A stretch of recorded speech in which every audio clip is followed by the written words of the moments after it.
శ్రీ సత్యసాయి జిల్లా ధర్మవరం పట్టణంలో ఎన్నికల ప్రచారంలో దూసుకుపోతున్న వైఎస్ఆర్సీపీ పార్టీ ఎమ్మెల్యే అభ్యర్థి కేతిరెడ్డి వెంకటరామరెడ్డి పట్టణంలోని పలు వార్డులలో ఎన్నికల ప్రచారం నిర్వహించారు.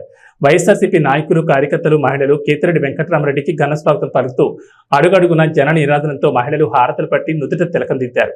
కేతిరెడ్డి వెంకటరామరెడ్డి పలు వార్డులలో ఇంటింటికి వెళ్లి ఫ్యాన్ గుర్తుకు బొట్టు వేసి అత్యధిక మెజార్టీతో ధర్మవరంలో తనను గెలిపించాలని ప్రజలను అభ్యర్థించారు. ఈ ప్రచార కార్యక్రమంలో వైఎస్ఆర్సీపీ సీనియర్ నాయకులు, కార్యకర్తలు తదితరులు పాల్గొన్నారు.